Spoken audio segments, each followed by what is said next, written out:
Mas hoje é terça-feira e terça-feira é dia de Bom Dia Agro. E hoje nós estamos recebendo aqui Ana Sampaio. Bom dia, Ana. Prazer recebê-la aqui sempre. Bom dia, gente. Tudo bem?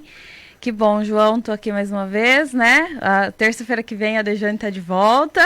Já está descansada, Dejane? Já, eu acho que acredito que sim, né? Já deu um Não dia. liguem para ela, né? Não. Deixa ela descansar. Exatamente.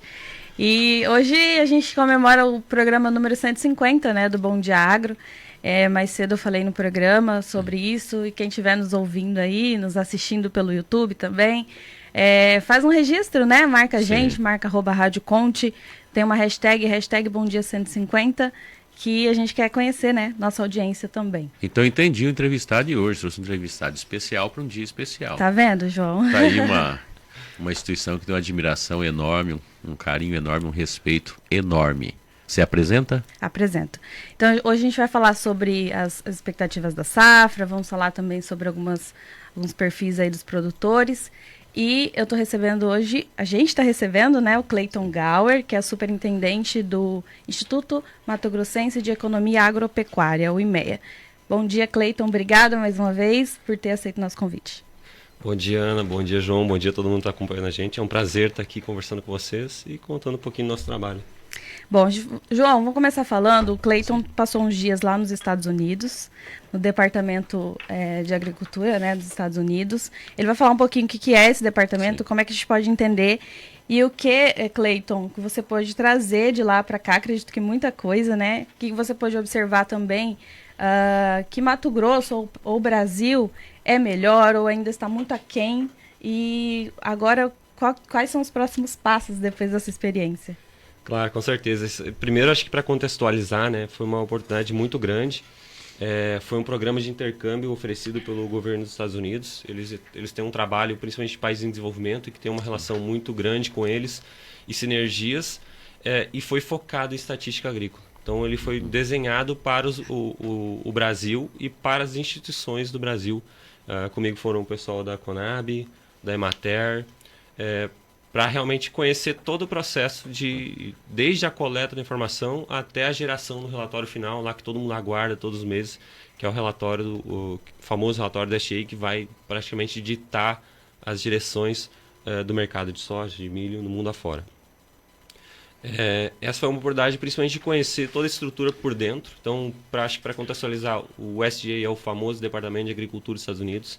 Se a gente fosse fazer uma comparação aqui com o Brasil, é difícil a gente comparar com o nosso ministério, mas ele seria um super ministério.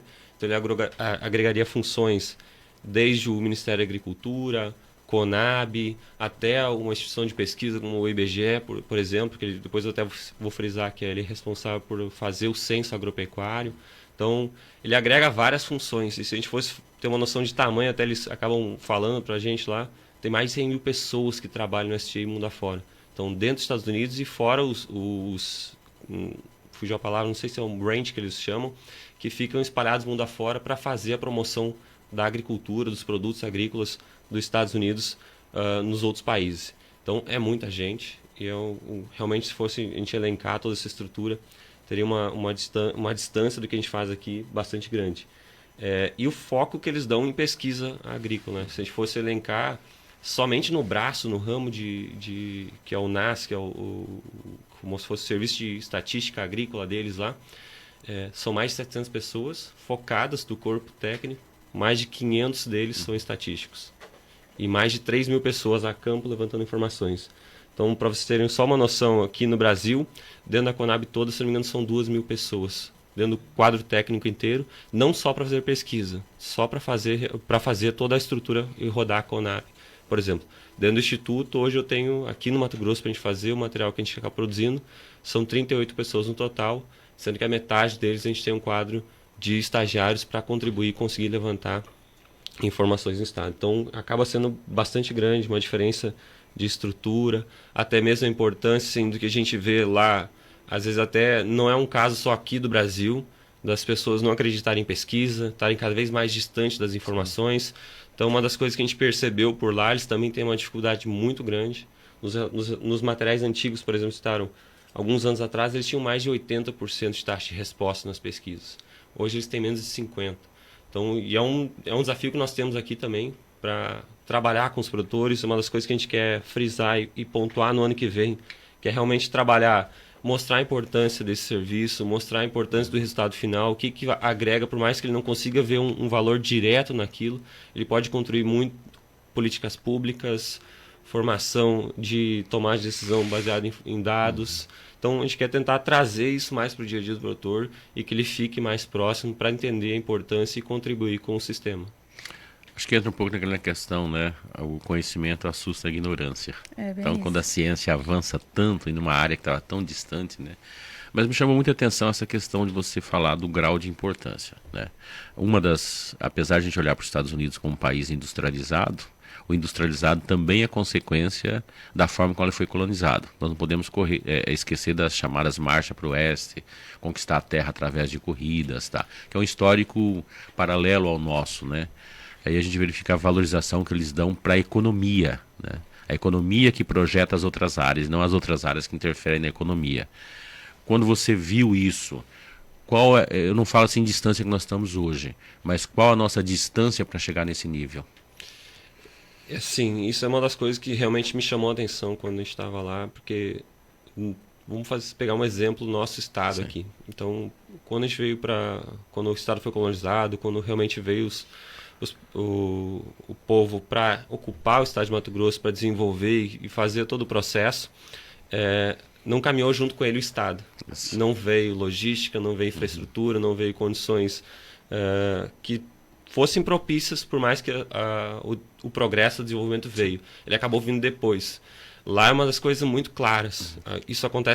Tudo acontece antes. Então, quando aconteceu a marcha para o oeste, o trem veio primeiro. Sim. Então veio a ferrovia, veio a logística, se a gente for olhar para o principal eixo de escoamento de grão nos Estados Unidos, que é o rio Mississippi, sim, ele tem mais de 100 anos. Então é um processo que foi construído muito lá atrás, e se for olhar a obra de engenharia que foi construída aquilo, são mais de 40 eclusas. São todo um processo que realmente foi feito investimento pensando não naquele momento. Os Estados Unidos não produzia muito grão, não tinha toda uma estrutura, mas que principalmente foi montado um eixo para realmente dar condições para o país se desenvolver no longo prazo. Exato. A gente está numa safra nova aí, né, Cleiton, de soja. Começamos, João, a safra 2022, 2023, e com os números bem interessantes, né? Já nesta safra agora, o milho já superou a soja em volume de produção, e para a próxima safra a expectativa é de se manter, né, Cleiton? Como é que está essa questão?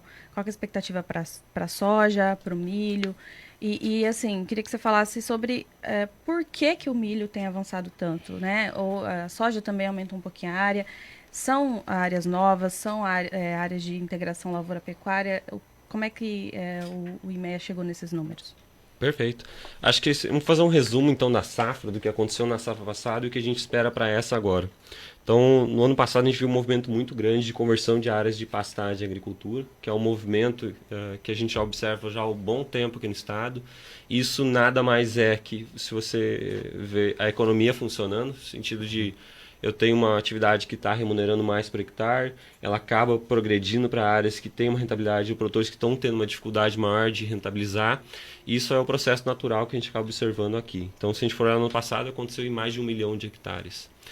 Isso quer dizer que a gente vai ter uma produção pecuária menor? Não, porque isso ele acaba ajudando também o desenvolvimento da pecuária, com a chegada dos grãos, realmente tirando, às vezes, aqueles produtores menos eficientes e colocando produtores mais eficientes no local.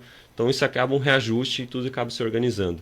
Se a gente for olhar, então, na safra passada, a gente cultivou aproximadamente 11,4 milhões de hectares. Nessa temporada, a gente espera 11,8 milhões de hectares de soja, então um incremento de 3%, principalmente focado pelo movimento que aconteceu no passado, valorização dos grãos. Por mais que eu tenha um custo maior, mas é um processo que o produtor já tinha tomado essa decisão, então ele está acontecendo. Então, por mais que realmente essa safra ela é mais cara, e esse movimento a gente já viu já se desenhando para essa temporada, o produtor ainda continua investindo, porque é um processo que ele tomou isso lá atrás. E nesse caminho acontece muito a vinda do milho nesse processo. Então, aqui no estado de Mato Grosso, para quem não conhece, mas quem já conhece também acho que acaba ficando batido, mas eu consigo cultivar uma safra de soja, então eu semeio ela em setembro até meados de novembro, colho ela em janeiro, no mesmo momento que eu começo a colher, eu consigo semear uma segunda safra de milho. Então, esse processo é natural para o produtor de Mato Grosso. E esse incremento da safra de soja e também a valorização dos preços do cereal aqui no estado, favorecem o desenvolvimento dessa cultura em cima da safra. Então, se a gente for olhar no ano passado, aí o incremento foi muito robusto. A gente teve uma área cultivada de mais de 7,1 milhões de hectares. Então, uma participação em torno aí de 62% da primeira safra.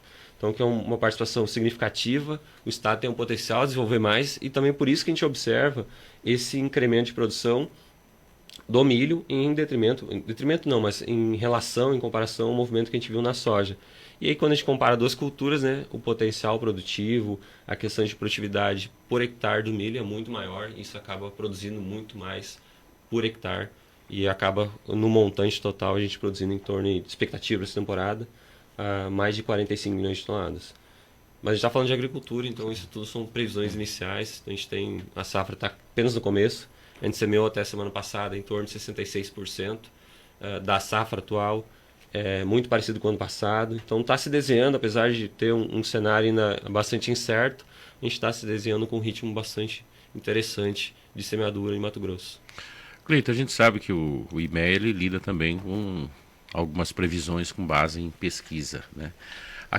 O milho passou a ser, ela ganhou uma outra conotação em Mato Grosso a partir das plantas das usinas, tá? Como que você enxerga essa questão do milho nos próximos anos? Nesse ano já e nos próximos anos, ele pode ir para outras áreas, ele pode ocupar espaço de outros cultivares, como que você enxerga ele?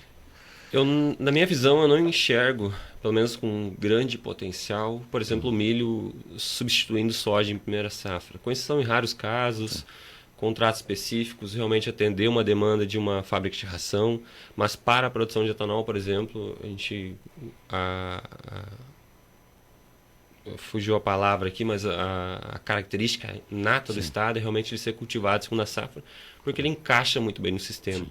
E aí quando eu olho o produtor tenta rentabilizar, ele precisa produzir mais por hectare. Então se ele conseguir produzir uma primeira cultura e depois na sequência conseguir cultivar o milho, ele acaba realmente conseguindo oportunizar uma melhor rentabilidade.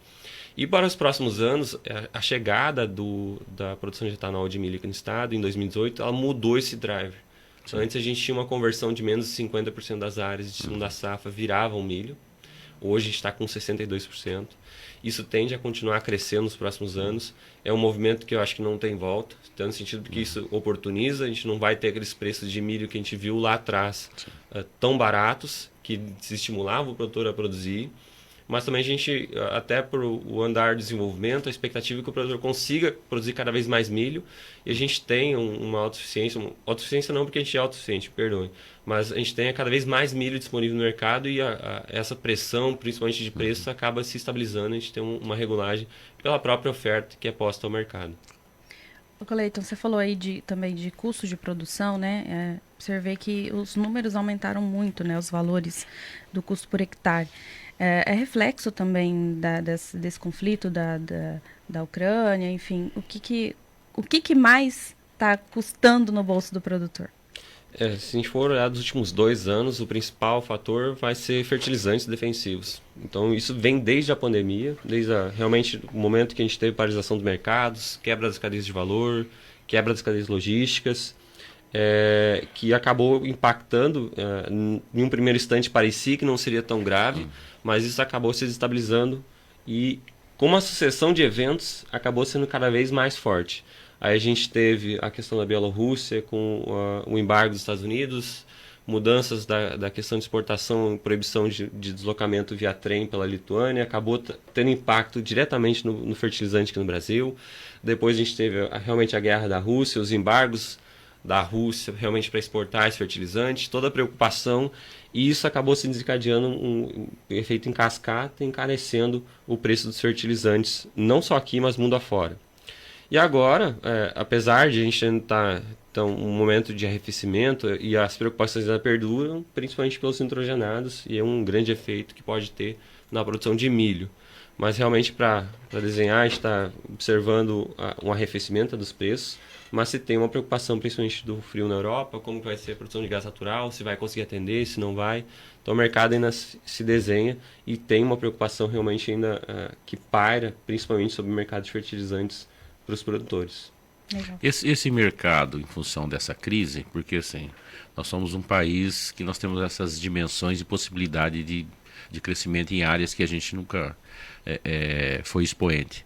Você acha que a gente pode estar, de repente, criando a nossa própria solução para não ficar mais vulnerável ao mercado assim? Sem dúvida, o plano até que foi lançado no ano passado, o Plano Nacional de Fertilizantes, foi ano passado, me perdoem que eu já estou perdendo o tempo, foi ano passado. Foi. Que até foi uma iniciativa para começar a destravar esse tipo de situação, é uma das iniciativas que realmente dão condições para isso acontecer.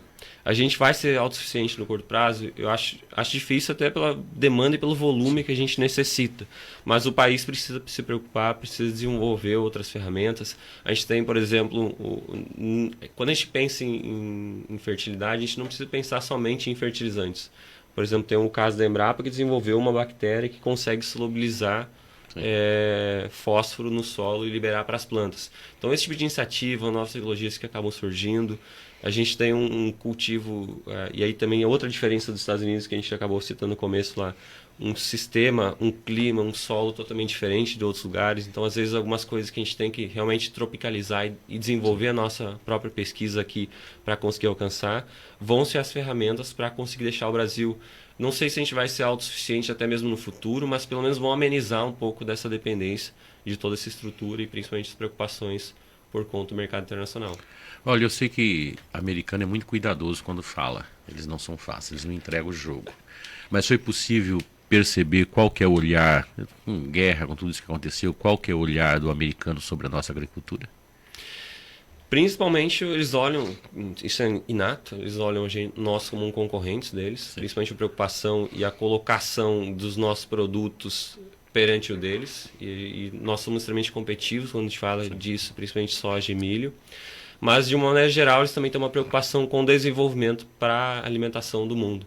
Então, por mais que eles realmente olhem como concorrentes, tem esse olhar, eles também têm a preocupação para nos auxiliar a desenvolver. Isso é uma coisa, apesar de não parecer, fica claro realmente para eles convidarem a gente para estar lá, mostrarem toda a estrutura, como que eles conduzem, até para a gente melhorar os nossos processos aqui dentro e realmente conduzir e entregar, não só para eles, porque eles acabam aproveitando isso diretamente, mas principalmente para o produtor brasileiro, uma informação cada vez maior de qualidade. Então é isso, né, João? Nosso tempo encerrou. 7 horas e 28 minutos. Então vou fazer mais uma pergunta. Vamos fazer a pergunta. Recentemente, Cleiton, o IMEA fez um trabalho junto com a Prefeitura Municipal aqui de Cuiabá para levantar o perfil dos produtores e tal, e eles tinham um objetivo de conhecer quem são esses produtores aqui de Cuiabá. Como é que foi feito esse trabalho? Você pode falar um pouquinho desse resultado para a gente? Com certeza. Esse é um trabalho a pedido da Prefeitura de Cuiabá, principalmente para tentar definir e traçar as estratégias com a agricultura da capital. Então, apesar que quando a gente imagina a capital, a gente pensa em cidade, tem realmente uma agricultura em torno, tem um cinturão verde que ele existe e realmente ele precisa ser desenvolvido e a gente tinha um pouco conhecimento, principalmente do que era cultivado, como era a estrutura. Então, a gente tinha algumas coisas que acabaram se confirmando, principalmente que a maior parte das casas ou sítios no entorno da capital são para veraneio, mas que existem realmente uma grande população que acaba produzindo algumas culturas aqui no entorno da cidade. E o que a gente olha, principalmente, é definir, se a gente for olhar o que foi posto, realmente é difícil até imaginar uma população que está na capital, mas que tem dificuldade de acesso, seja por logística, seja às vezes de conexão de celular, de telefone. Outra coisa que a gente conseguiu captar é que a agricultura ela não consegue sustentar essas famílias, elas precisam ir buscar uma nova fonte de renda fora para conseguir sustentar quem depende realmente, sim, do sítio para sobreviver. Então, realmente foi um trabalho desafiador. A gente visitou mais de 1.100 propriedades aqui dentro da capital para conseguir chegar no resultado em torno de 400 entrevistas que a gente acabou fazendo para chegar a esse perfil do produtor. Esse material está disponível, até a Prefeitura disponibilizou, quem tiver interesse de acompanhar e olhar com profundidade, vai ter realmente todo o detalhamento desse levantamento. E aí, para realmente conseguir desenhar e desenvolver a agricultura aqui para atender a população de Cuiabá. Cleiton, eu acompanho muito programas sobre a produção de vinhos mundo afora. Não tem nada a ver com Cuiabá, que a gente não produz vinho, mas algumas coisas são interessantes. E eu tenho ouvido um discurso em qualquer país do mundo, porque normalmente quando chega num vinhedo de sucesso, né, vem aquela pergunta, como vocês chegaram a isso? Tá. E as pessoas sempre dizem a mesma coisa. No ramo da agricultura, os portugueses falam isso, os espanhóis falam isso, os argentinos de Mendonça falam isso, os chilenos falam isso, né? A agricultura, ninguém consegue sustentar tendo a agricultura como um fator complementar, porque ela exige o tempo todo, né? Você falou uma questão aí, da questão da agricultura que não se sustenta. A pessoa tem que ter uma outra renda. E a atividade agrícola me parece que não dá para sustentar se você não tiver o olhar dela intenso. Pegar uma das frases mais antigas que existe, né? O que engorda o porco é o olhar do dono, né? Como vocês enxergam isso nesse cinturão verde de Cuiabá depois dessa pesquisa? Principalmente a gente enxerga com a possibilidade de desenvolvimento das ações da prefeitura, realmente para oportunizar e chegar cada vez mais para esse produtor, para ajudar ele a desenvolver. Quando eu falo em tecnologias, não estou dizendo para chegar com um drone ou com uma coisa, mas realmente para ajudar ele a produzir cada vez melhor, seja com novas técnicas, seja desenvolvimento de outras culturas que têm uma aceitação maior na capital, realmente oportunizar para ele acesso à informação, acesso à comunicação, melhoria de estradas, realmente entender qual é a estrutura. Tem uma região aqui que é uma região grande produtora de aves, e às vezes oportunizar o ambiente para que eles desenvolvam um sistema cooperativo.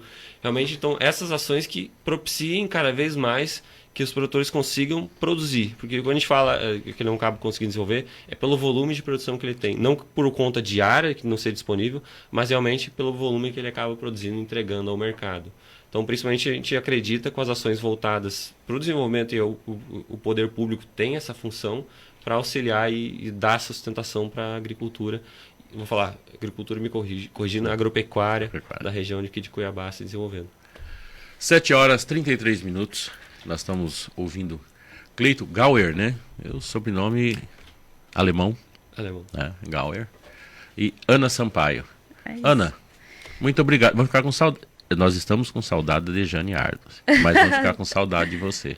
Pode vir junto com ela. Eu venho sim. Prometo que sempre que tiver a oportunidade estarei aqui. Agradecer o Cleiton, mais uma vez, pela disponibilidade, sempre com informações muito relevantes, né, João? Não só para o Estado, mas assim, hoje a gente falou bastante aqui também sobre o município de Cuiabá. Os dados estão aí, os estudos estão aí, agora só faltam as políticas públicas, né? Que é desse olhar aí da prefeitura, então. Cleiton, obrigada, tá? Imagina, foi um prazer. A gente fica à disposição.